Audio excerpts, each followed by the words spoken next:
Hello, listeners, and welcome back to Healthcare Experience Matters. I really think you're going to enjoy today's episode. I have Dr. Tammie Chang with me, and we are going to cover a lot today. And so I just want to start out by asking her to tell us a little bit about her professional background and what she does now. Oh, you bet. Thanks so much for having me today. Yeah, I'm still practicing medicine. I'm a practicing pediatric hematology oncology physician half the time. And the other half of the time, I am the medical director of provider wellness for my very large healthcare system out on the West Coast. So I get the chance to be involved in wellness initiatives throughout our healthcare system really every day. So I love that. That's my professional role. And outside of work, I'm also a professional and certified executive coach and an author, a speaker. I'm also deeply passionate about women and women's leadership and women physicians and our next generation of women physicians. So that's a lot of what I do outside of work as well. Absolutely. And I want to ask you about your book later in the podcast because I think there's a lot that our listeners would like to hear about with the research that went into it and all that type of thing. But before I ask you about the book, just remind us why it's crucial for women physicians to reframe how they think when it comes to putting themselves first. I know that's something that you do a lot of work around. Yeah, I actually think it's not even women physicians. I think it's everyone in healthcare. Maybe it's every single human being, but especially those of us in healthcare, because we are in such a helping service field. And the vast majority of what I think is wonderful about working in healthcare is that the very vast majority of us who work there, and I honestly think almost everyone, there's a sense of meaning and deeper purpose behind why we chose that. We could work in any industry, right? And so there is that common ground and that common desire to do good, to help other people. So whether that's patients, that's our community, whether that's cultivating a safe and supportive work environment so that we can deliver that safe and wonderful experience for our patients and our communities. So we actually think that really extends to every single one of us in healthcare, regardless of our gender. That's very well said. And I want to shift the discussion now to mental health. And with people being so busy and so many things to take care of, work life, personal life, etc., why is it important for physicians to at least start the conversations about mental health and its importance and kind of ending any of the stigma that might be surrounded seeking help for mental health? What are your thoughts on that? You're actually hitting upon a topic I'm so passionate about, and it's because I think mental health knows there's no boundaries. It affects every single one of us as human beings, and that's the patients, that's employees, that's healthcare workers, it's physicians, it's nurses, it's leaders, it's executive leaders. It and we've seen that, right? We've seen it. The reality we're 2 years into this pandemic, and we have really truly seen the levels of distress in healthcare, and honestly, levels of distress in our mental health across the board. So, I it, it's actually kind of a rare example when someone isn't or hasn't been struggling with something on some level, whether it's a true, whether it's actually diagnostic of a mental health concern or even just symptoms of it. So it could be feeling blue, just blah, or feeling anxious. If you actually look at the most recent surveys that have come out, at least among physicians, I know the physician data really well. And that's over 90% of physicians are actually reporting symptoms of depression or anxiety, right? And I mean, that's almost everyone.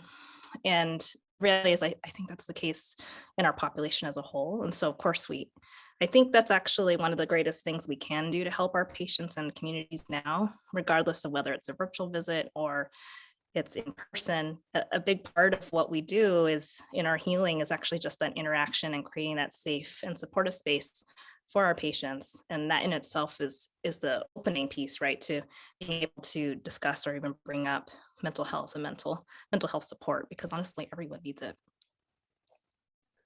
Yeah. And I want to ask you about another piece of data here that I found alarming when I was doing some pre show reading before our interview today. I came across a stat that said 40% of women physicians either go part time or leave medicine outright within 6 years of completing their residency.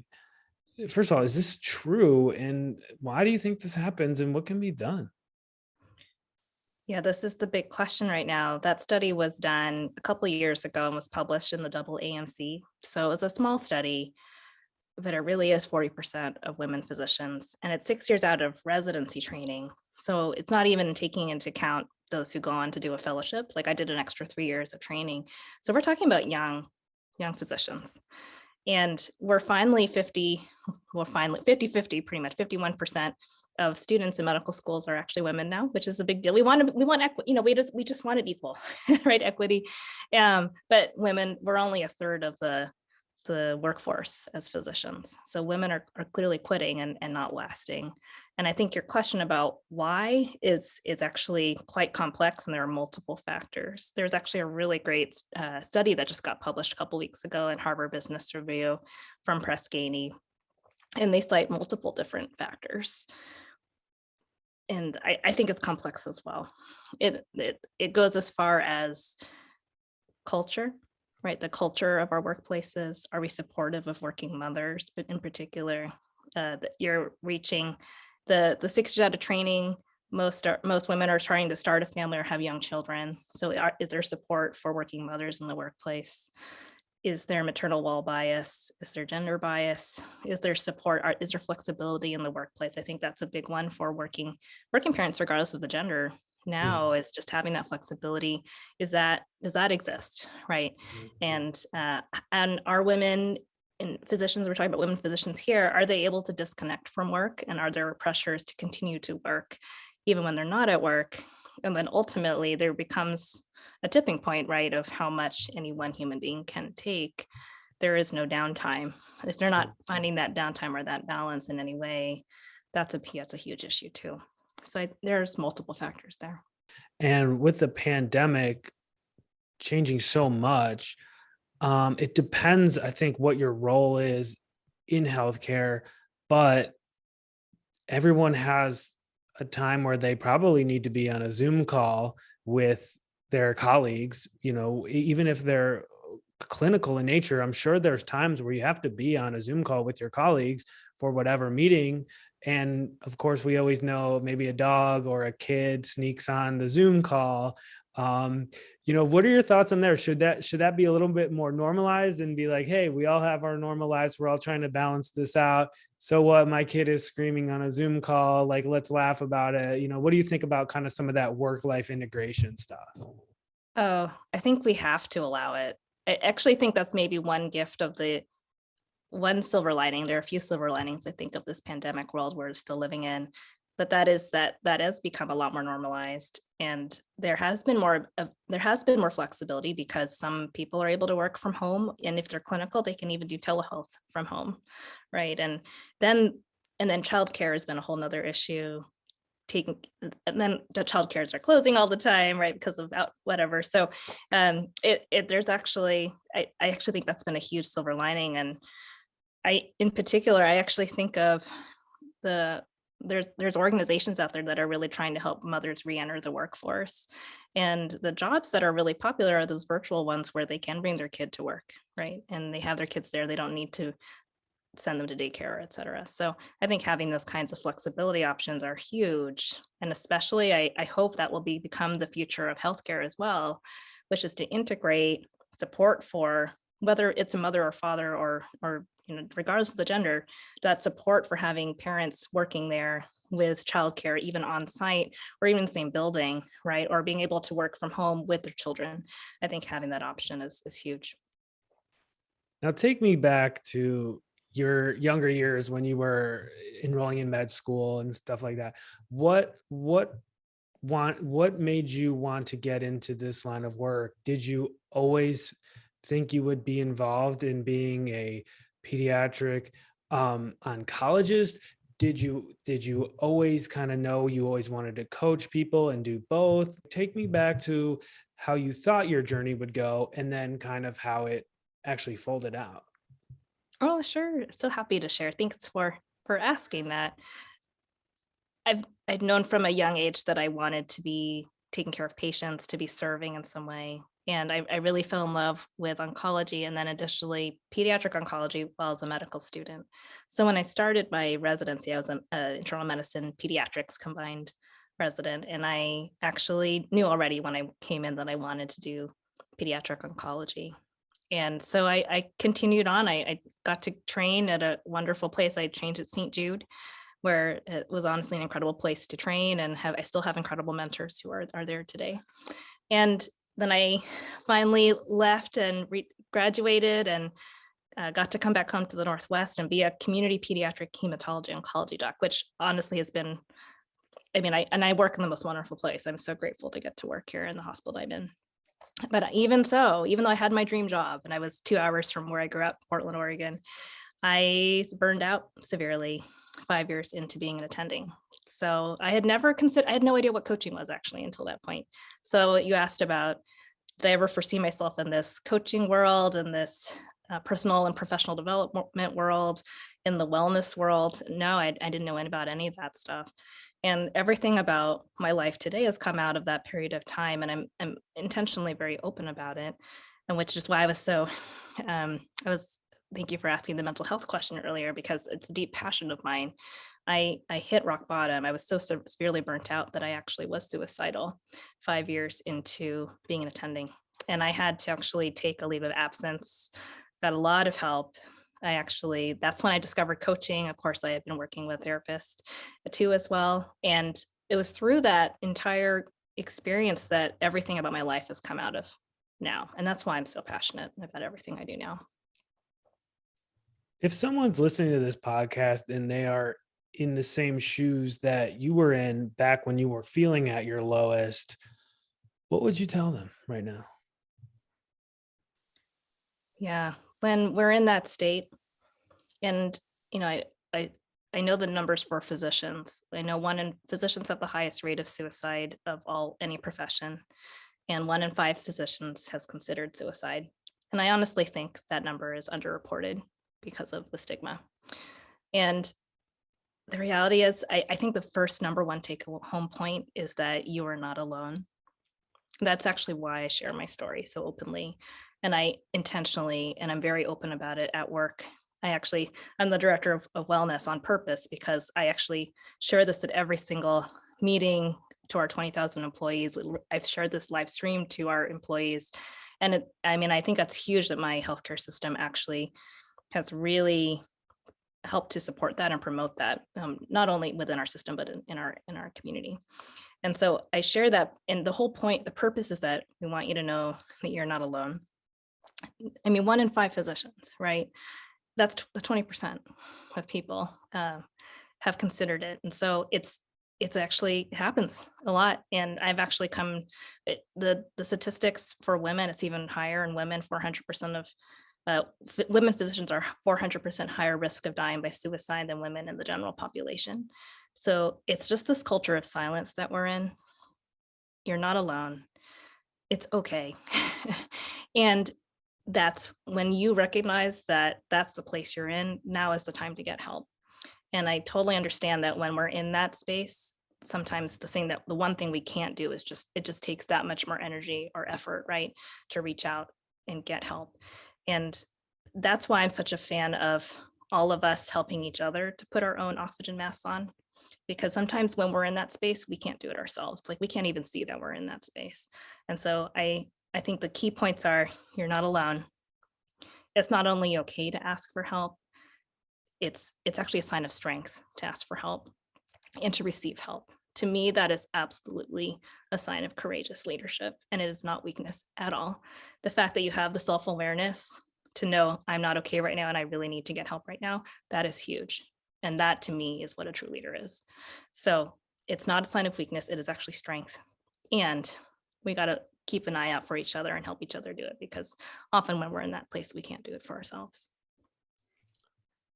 And I'm just curious, back when you were going through these darker days, so to speak, was it obvious to other people, or was it kind of clear to other people that you were going through something like this, or was it something more of an internal battle that you really didn't, it didn't become obvious to other people that you were conversing with, say, for example?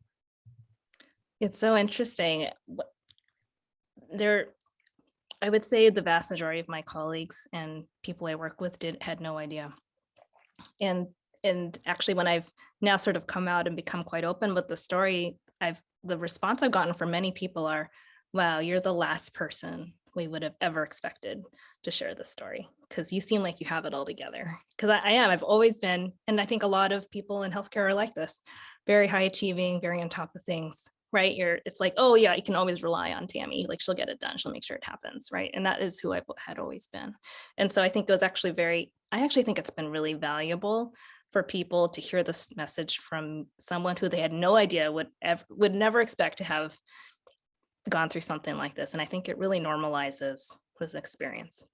And I hope that's the key take home from that.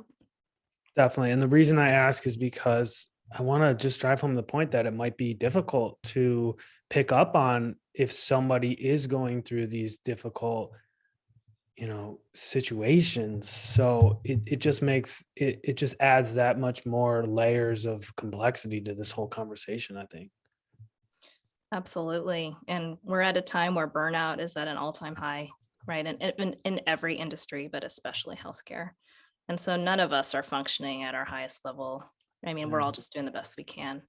And then those of us might be struggling more. And it's even that much harder for us to reach out. So I think it just takes that much more intentionality, especially for those of us who are leaders and have people who report to us, but also those of us who are just keeping an eye out for our colleagues and our peers, our staff, even maybe even people who we report to or who report to us. We're in any organization, it's just keeping an eye out for everyone around us. How are they doing? Okay, checking in. I think checking in is huge to be able to do that. Absolutely. And now I want to ask about your book for listeners who might want to read more about your story. Tell me about what went into it. How long did the process take? What kind of research went into it? What do you hope to achieve for those that read it? And we will provide a link to it in the podcast description. So if they do want to check it out, they can learn more there. Oh, absolutely. I wrote it for women physicians. So it's called Boundaries for Women Physicians, Love Your Life and Career in Medicine. And so it's really geared toward women physicians, but I think there are pieces and pearls that hopefully are applicable to any woman in a professional role. And it's really about, I think the summary is really kind of what you alluded to earlier, which is just the prioritizing self and our own well-being before we stop to take care of others. Because the reality is if we're not okay, we are not having the impact that I know all of us want to have on others and to do the good work that we want to be able to do. That's the summary. And then what I really did was break it down. And I coach a lot. I've coached probably hundreds of, I don't know how many hundreds of women physicians at this point already, even in just 3 years, right? This is like my passion. So this is what I do all 24/7.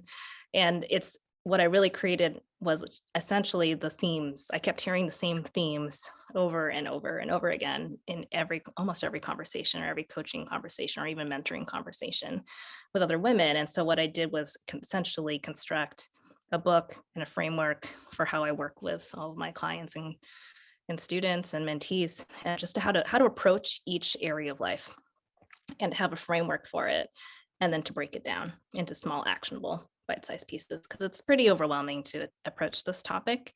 But if we have a little bit of a roadmap, it's always easier. And you asked me about research and data. Yes. Yeah, yeah. I was Yes, right. You asked me curious that if too. if I mean, sometimes a memoir is just a memoir and there's no science or research behind it. I was just curious if there was any research elements to it. Yeah, I think when we have a predominantly physician audience, we always want to know the data. So I tried to fill it with as much data as I could. And a lot of it too is data that I was unaware of even until after my low point 3 years ago. Like all this data about 40% of women leaving or quitting, going part time, the rates of suicide, the higher rates of burnout and emotional exhaustion in women that versus male physicians, all this data, and even women in the workplace data, right? The women who are leaving the workplace, the workload and the mental load at home that women still carry in across the board in all industries. So lack of women in leadership, narrowing of the funnel into leadership. I tried to include as much data as possible because I want that data too. As a woman physician myself, I want to see the data. Absolutely. A nice balance of storytelling and data. How Yeah. can you go wrong with that approach, right? I want the data too. That's Yeah. that's great. So as we work towards wrapping up here today, Dr. Chang, anything else you want to tell us about your story of going beyond surviving, like we were talking about earlier, to thriving like you are today? Oh, thanks. I think that the key message I'd love to share, and I honestly, this is kind of the summary of what I want to share with everyone in general, and this is for everyone regardless of gender and our role, and especially when we're talking about healthcare. I know that I believe it, every single one of us in healthcare is there for a good reason. We're there out of purpose and meaning, and we're there because we want to do good work and to be compassionate and kind to others and to take care of our patients in our community. And so my largest wish is that you do the same for yourself, to give yourself that same compassion that I know you're giving to others. I just want to thank you for having me. It's just an honor and a privilege to get to be here and talk with you today and hopefully share something that's helpful to others. Excellent. I just wanted to give you a chance there to get in the final word. And again, we appreciate your time so much today. And I think I think listeners are going to learn a lot from your journey. And it's I just for one wanted to thank you for your courage in being able to tell your story like that and being so open for other people that can hopefully, seek help if they're going through something like that. Yeah, you're not alone. Absolutely. Thanks again, Dr. Chang. Thank you.